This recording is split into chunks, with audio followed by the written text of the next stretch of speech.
Kamusta po kayo mga kapatid ko sa pananampalataya?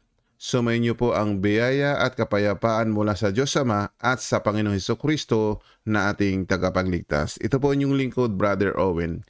Ngayong araw na ito patuloy po tayo magbibigay linaw sa mga komento. At basahin na po natin itong komentong ito na kung saan ay magkakaroon po tayo ng magandang discussion. Tandaan po natin, paglilinaw po, no? Hindi para tayo magtalo-talo sa mga bagay na yan.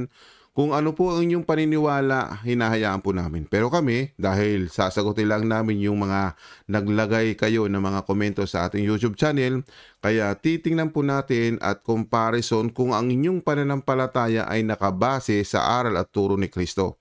Kaya halika't basahin po natin. Pinapahiwatig ng kasulatan na kahit ang mga bata ay may likas na kasalanan. Ito po yung kanyang pananaw na kung saan yung mga bata ay mayroong likas na kasalanan. May katotohanan ba yun? Totoo ba yun? Yan ba'y aral ni Kristo o hindi? Ngayon, dahil nagbigay siya ng mga supporting verse, basahin natin. So, 3 supporting verse yung kanyang ibinigay na ito raw ay ina-amplify kasi yung sinasabing pinapahiwatig. Ina-amplify. Ibig sabihin, i-consider itong mga talatang ito na kung saan yun ang kalikasan ng isang bata bilang isang makasalanan. Kasi pag sinabing likas, mula sa pagsilang, o ibig sabihin, hindi pa nagsisilang, nasa sampipunan pa lang, makasalanan na. Yun po ang kanyang pananaw. At alam naman natin, lahat ng nilalang ng Diyos ay mabuti, di ba? So kaya bibigyan po natin ng linaw ang mga bagay nito. Kung totoo nga itong mga supporting verse, dahil baka kung mali ito, magkakamali din tayo sa pagkakilala sa Diyos. Bakit? Kasi kailangan natin unawain ang mga talata na kanyang ibibigay. So ito po yung kanyang ina-amplify na supporting verse dito sa kanyang paniniwala o pananaw patungkol sa mga kasalanan. Sapagkat daw ang kasalanan ng bata ay likas sa kanya. Kaya basahin po natin itong ibinigay niyang supporting verse, Kawikaan 22:15. Ang sabi po dito, ang kamangmangan ay nakatali na sa puso ng isang bata. So ito po yung supporting verse dito sa kanyang paniniwala na kung saan likas sa bata ay makasalanan. Ano? Ito pa ho yung isang supporting verse na kanyang ibinigay sa Aklat ng Awit 51:5. Sinasabi ni David, ako'y masama, nabuhat ng isilang, makasalanan na ng ako'y iluwal. So ito po yung supporting verse din po dito sa kanyang paniniwala na kung saan daw yung mga bata ay likas na kasalanan. At ito pang last verse na ating babasahin, supporting verse pa rin po na para sa kanya. Ngayon, basahin natin Awit 58:3. Iyang masasama sa mula't mula pa mula sa pagsilang ay sinungaling na. So yan po ang kanyang supporting verse doon sa ang bata raw ay may likas na kasalanan. Ngayon, ililinaw natin kasi sabi ko nga po sa inyo, huwag ho basta by talata. Tapos ating i-apply na agad doon sa ating pangunawa. Kaya halika't basahin natin muli itong ibinigay niyang talata. Ngayon, puntahan po natin yung talata na kanyang ibinigay dito po sa mga Kawikaan 22:15. Sa version po ng ADB, muli nating basahin, ang kamangmangan ay nababalot sa puso ng bata, ngunit ilalayo sa kaniya ng pamalong pangsaway. Ito ba ay may koneksyon doon sa kanyang pangunawa na kung saan likas daw sa mga bata na makasalanan? Katulad po nito, sabi po niya na kahit ang mga bata ay may likas na kasalanan.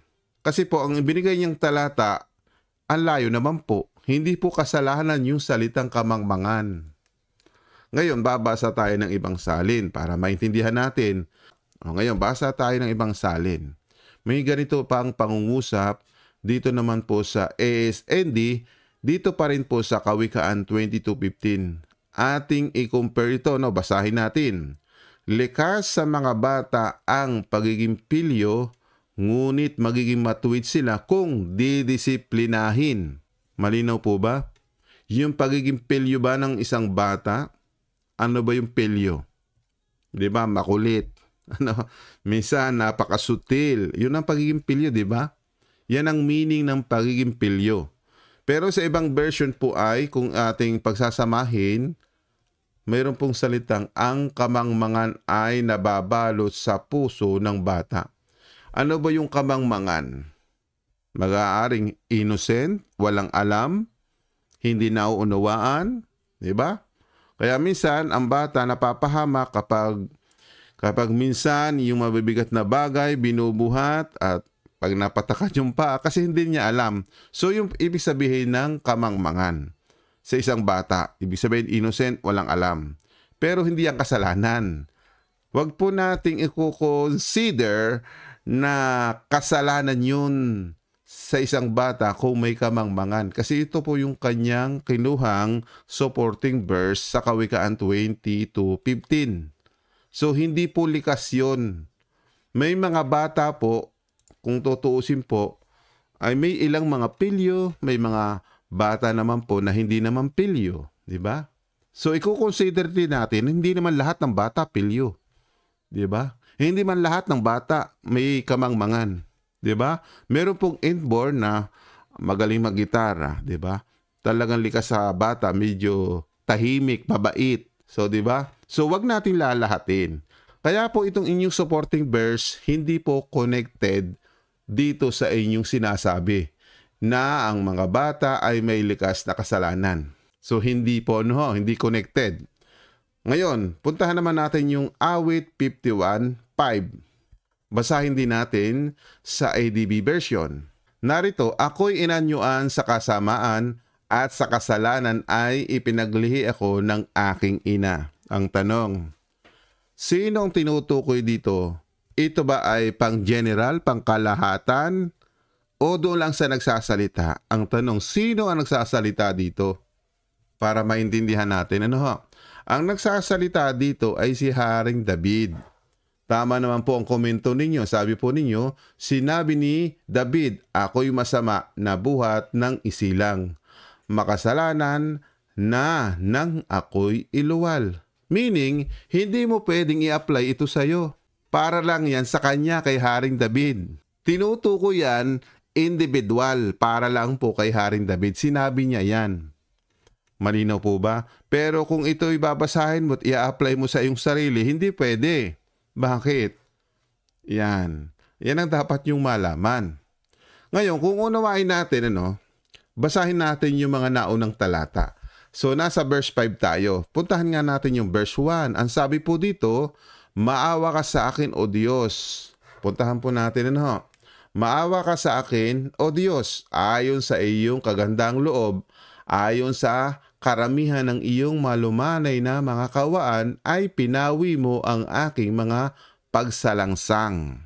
Hugasan mo akong lubos sa aking kasamaan, at linisin mo ako sa aking kasalanan, sapagkat kinikilala ko ang aking mga pagsalangsang at ang aking kasalanan ay laging nasa harap ko. Laban sa iyo lamang ako nagkasala at nakagawa ng kasamaan sa iyong paningin, upang ikaw ay ariing ganap pag nagsasalita ka at maging malinis pag humatol ka. Narito, ako'y inanyuan sa kasamaan at sa kasalanan ay ipinaglihi ako ng aking ina. So nakita po ba ninyo ang pangungusap? Ang inyo pong pangunawa, pwede bang iyan i-apply sa lahat ng tao o sa lahat ng bata? Nakita po ba ninyo? Hindi pwedeng i-apply kasi may isip na siya dyan. Meron na siyang hustong pagkatao. Yung sinasabi po dito, balikan po natin, narito ako'y inanyuan sa kasamaan at sa kasalanan ay ipinaglihi ako ng aking ina. Pero dapat nating maunawaan, iyan ay hindi pwedeng i-apply natin sa ating sarili. Itong talatang ito, ito lang ay para kay Haring David. So malinaw po ba? So ang inyong pagkaunawa, si Haring David, sinabi lang iyan para malaman natin ang sinasabi po dito, Ngayon, para maintindihan pa natin ang talata na ibinigay niya, basa din tayo ng ibang salin. Samahan natin. Ano po ang sabi po dito? Ako'y makasalanan at masama mula pa nung ako'y isinilang, kahit noong ipinaglilihi pa lang ako.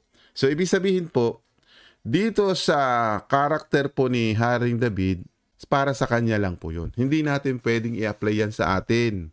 Mamaya ililinaw natin.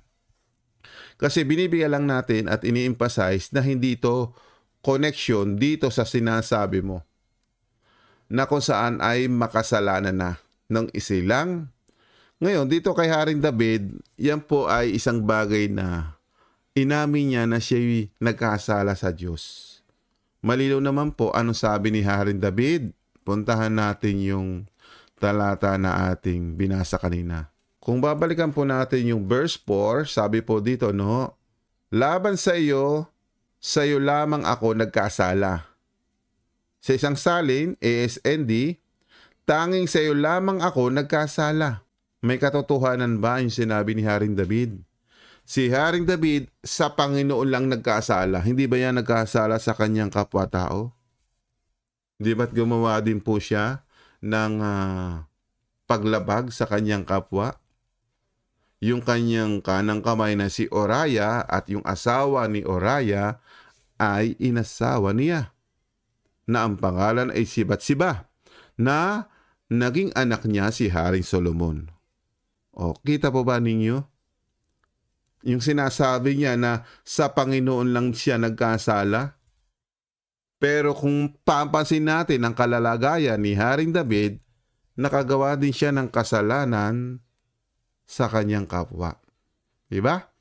So ngayon, lundag naman po tayo dito sa isa pa niyang supporting verse. Basahin natin dito sa ADB version. Ang masama ay naliligaw mula sa bahay bata. Sila'y naliligaw pagkapanganak sa kanila, na nagsasalita ng mga kasinungalingan.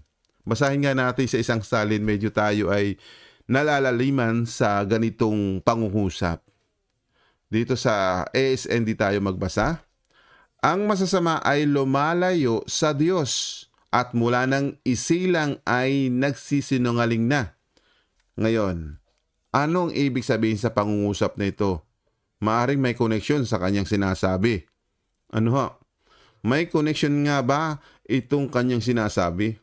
Pero kung talata lang ang ating binasa, pwedeng may connection dito sa ang mga bata ay may likas na kasalanan.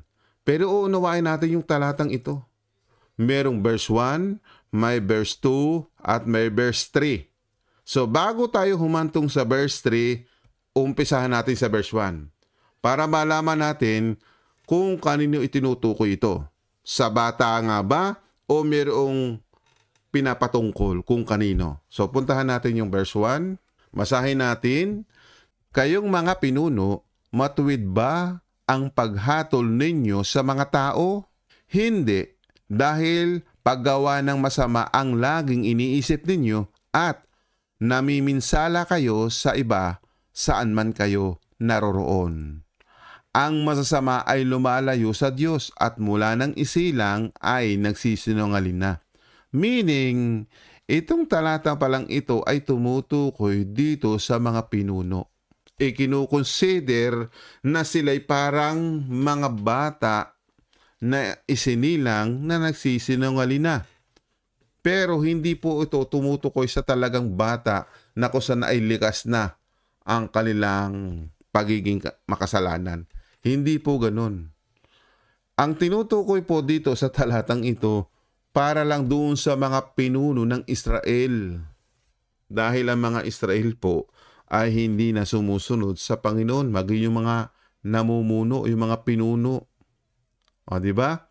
Ngayon, kaya sinasabi po dito sa talatang ito, no? Ang masasama ay lumalayo sa Diyos at mula ng isilang ay nagsisinungaling na. Ibig sabihin po, no, yung talagang masasama, katulad po ng mga pinunong ito. Hindi po ito tumutukoy sa talagang yung kalikasan ng isang bata kapag ipinanganak ay talagang makasalanan na, hindi po. Kasi kung itutuloy pa rin natin, kino-compare po ito yung mga pinuno sa mga bata na bagong silang na kung saan ay nagsisinungaling na. Kung itutuloy natin sa verse 4, Ang sabi pa dito, no? Para silang mga ahas na makamandag, hindi naman sila ahas. Itong verse 3, hindi naman sila mga sanggol. Di ba? Kung unawain po ninyo, no? Puntahan natin sa isang salin. Ang masama ay naliligaw mula sa bahay bata. Sila'y naliligaw pagkapanganak sa kanila na nagsasalita ng mga kasinungalingan.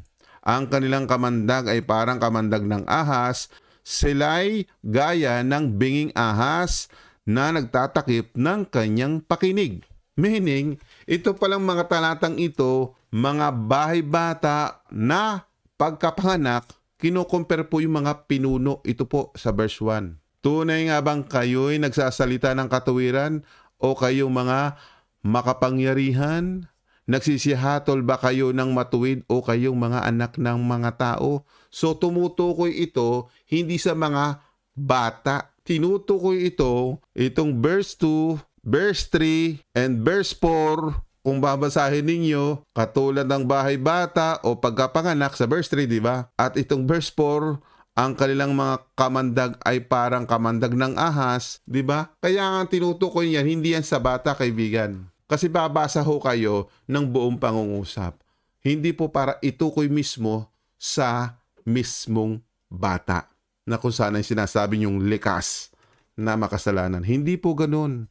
Babasahin niyo ang buong passage para maging malinaw. Ano ho? So ito pa, idagdag natin. Ngayon, ililinaw ko sa iyo, kaibigan, na ang sinasabi mo, pinapahiwatig ng kasulatan na kahit ang mga bata ay may likas na kasalanan, wala po yung katotohanan. At ang inyong pong supporting verse ay hindi po tutugma. Ito po ang tamang tugma sa mga supporting verse na gusto po niyong ilakip sa inyong mga pananaw at ang inyong kaisipan na kung saan naturuan kayo ng mali. Bakit? Ang sinasabi kasi ninyo, ang mga bata ay may likas na kasalanan, wala pong ganyan. Kung ating babasahin po ito sa mga sulat ni Apostol Pablo, mga Hebreo 5:13, anong sinasabi po dito? Sapagkat bawat tumatanggap ng gatas ay walang karanasan sa salita ng katuwiran, sapagkat siya'y isang sanggol. Naiintindihan niyo po ba ang talatang ito? Ibig sabihin, sapagkat bawat tumatanggap ng gatas, ibig sabihin yung mga sanggol, yung mga tumatanggap, literal po yon. Yung mga batang yon walang karanasan sa salita ng katuwiran, sapagkat siya'y isang sanggol. Ito po yung connection dito. Kaya nga po, hindi po likas na makasalanan ng bata. O balikan natin ha, basa pa tayo ng ibang salin para maging malinaw. Ano ha? Ang mga nabubuhay sa gatas ay mga sanggol pa. So malinaw po, literal yan. Lahat po ng mga bata o mga sanggol nabubuhay yun sa gatas. Ituloy pa natin. Ulitin natin para mas malinaw. Ang mga nabubuhay sa gatas ay mga sanggol pa at walang muwang kung ano ang mabuti at masama. O ibig sabihin, hindi sila nagkakasala kasi nga walang muwang sa mabuti o masama. Hindi nila alam kung ano yung mabuti, hindi nila alam kung ano yung masama. Pero wag naman yung sasabihin na mga bata ay likas na makasalanan. Nagkakamali po kayo. Sasalungitan ninyo yung salita ng Panginoon na sinabi ni Apostol Pablo. Malinaw po ba? Si Apostol Pablo ay tinuruan po ng aral at turo ni Kristo. Patutunayan ko po sa inyo. Ito po ang sagot na kung saan ay yung sinasabi ni Apostol Pablo sapagkat siya'y naturuan ng salita ni Kristo. Basahin natin. Dito po sa 1 Corinto 14:37. Kung iniisip niyo man na siya'y propeta o ayon sa Espiritu, ay kilalanin niya ang mga bagay na sa inyo'y isinusulat ko na pawang utos ng Panginoon. So malinaw po ba? Utos pala ng Panginoon yung kanyang isinulat, kaya binasa natin ito. Ito yung isinulat ni Apostol Pablo, utos siya ng Panginoon. Anong sabi po ni Apostol Pablo? Dahil ito yun ay galing sa Panginoon Hesukristo, utos siya ng Panginoon. Kaya sinabi niya dito, ang mga nabubuhay sa gatas ay mga sanggol pa at walang muwang kung ano ang mabuti at masama. Kaya innocent, walang alam sa mabuti at masama ang mga bata. Pero huwag mo namang sabihin na likas sa mga bata na makasalanan. mali po ang ganyang pananaw. Maling-mali po. Bakit po? Pinatunayan po ito ni Apostol Pablo, ang mga bata po ay walang muwang sa mabuti at masama. Ibig sabihin, hindi yan nagkakasala. Ibig sabihin, wala pang alam sa mabuti, wala pang alam sa masama, kaya yan ay hindi likas na makasalanan ayon sa inyong pangunawa. Kasi ang pangunawa po ninyo malayo sa katuruan ni Kristo. Hindi po ganyan ang itinuturo ni Kristo na kung saan na sinasabi po ninyo na ang mga bata ay may likas na kasalanan. Wala po, ito po ang patunay. Walang muwang sa mabuti at masama. Malinaw po ba? Kaya kung ikaw ay may hustong gulang na tama ka ng pag-iisip, ito naman ang para sa lahat ng tao. Ngunit ang matigas na pagkain ay para sa may mga sapat na gulang na at alam na kung ano ang mabuti at masama. Yun po yun. Yan ang dapat mong malaman. Pag meron ka ng sapat na kaalaman, alam mo na yung mabuti, alam mo na yung masama, pwede kang magkasala kung hindi mo alam ang pamaraan ng Diyos. Diba? Kung alam mo yung mabuti, yun ang ginagawa mo, ay hindi ka magkakasala sa Diyos. Kasi alam mo yung mabuti, alam mo yung tama. Kasi kung alam mo rin yung masama, na mapapahama ka, hindi mo nagagawin kasi meron ka ng pag-iisip na magdesisyon ng tama. Kasi pag nagdesisyon ka ng mali, ikapapahamak mo. Kaya kaibigan, yung supporting verse na ito na ibinigay mo, na ipaliwanag ko na, hindi po ito tutugma itong Kawikaan 22:15, hindi po.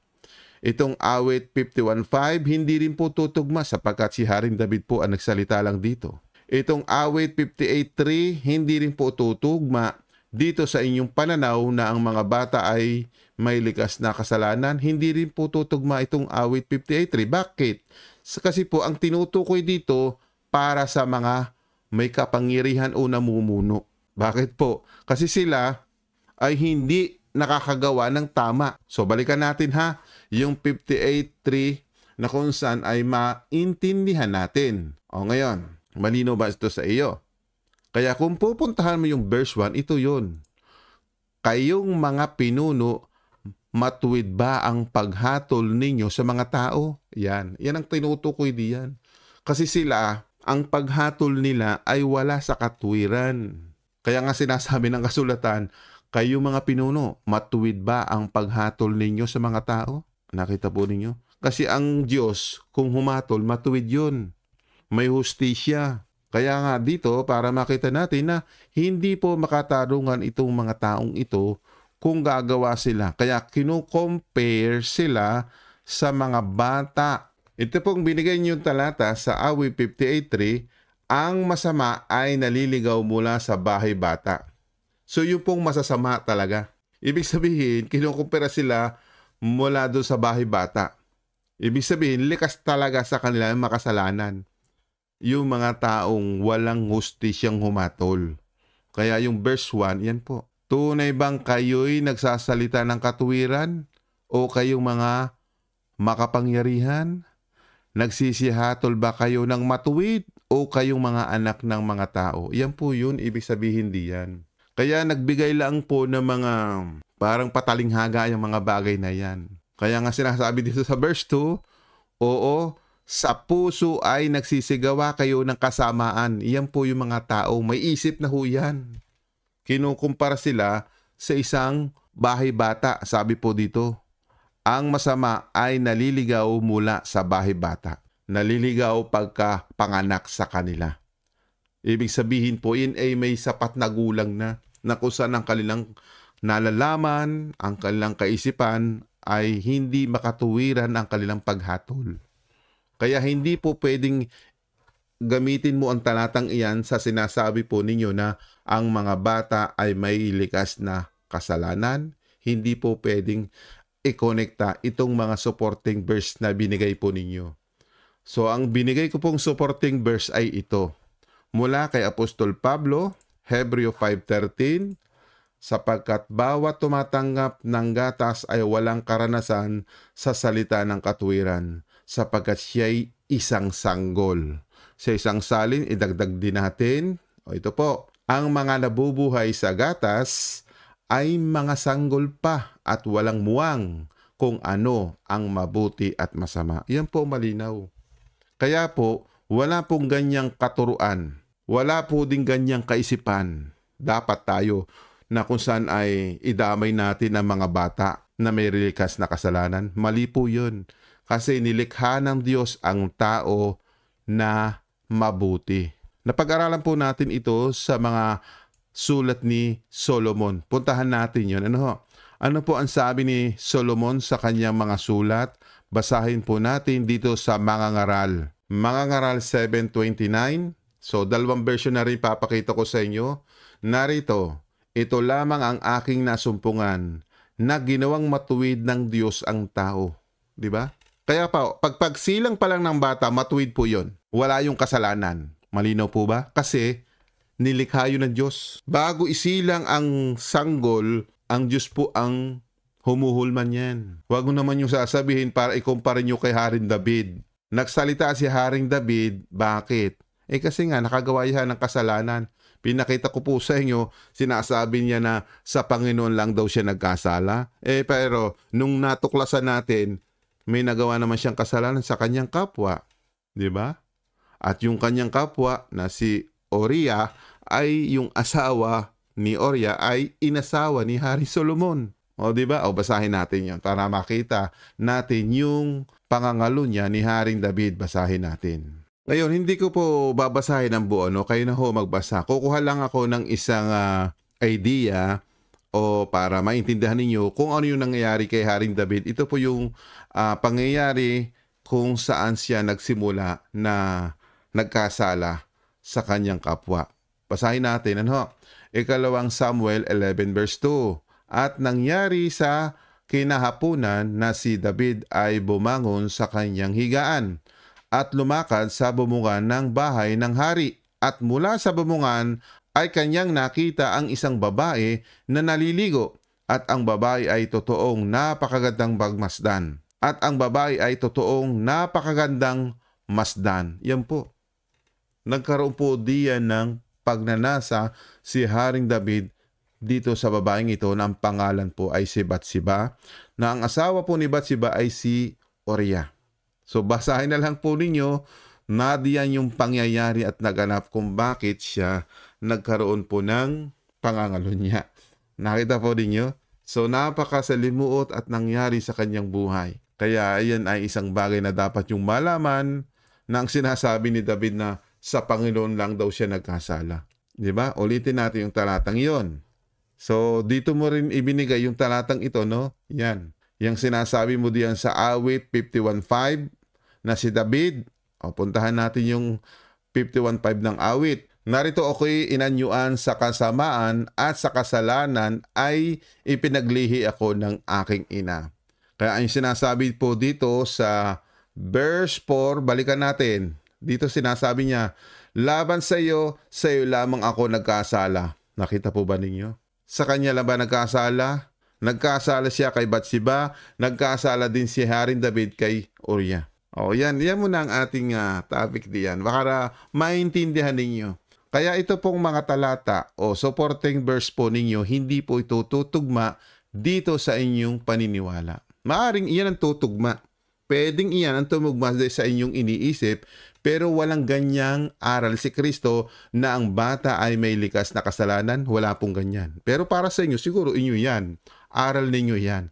Pero walang aral si Kristo na ang mga bata ay may likas na kasalanan. Walang ganyang aral. Maaring sa inyo, Dihayaan ko po kayo kung ayan ang inyong paniniwala. Ngayon, bibigyan kita ng sample. Parang ganito yan. Kasi baka hindi nyo naiintindihan. May ganitong pangungusap kung kaya mo itong unawain. Bigyan lang kita ng example, Isaiah 3:4. Ang mga bata ang ilalagay kong maging kanilang mga pangulo at mga sanggol ang magpupuno sa kanila. Ngayon, i-analyze mo yan. Pwede bang maging pangulo ang mga bata at yung mga sanggol ang magpupuno? Kung sa literal yan, kaya ba nilang magpuno na yung mga sanggol? Hindi nga makakalakad, di ba? Pag-isipan nyo yung talatang iyan. Kaya kaibigan, bago ho kayo kumuha ng mga talata at ilalakip ninyo, maaaring sa inyong kaisipan yan na ang sinasabi ninyo, ang mga bata ay may likas na kasalanan. Kaisipan po ninyo yan. Tapos kukuha lang kayo ng talata para magpatibay sa inyong kaisipan, mali po yan.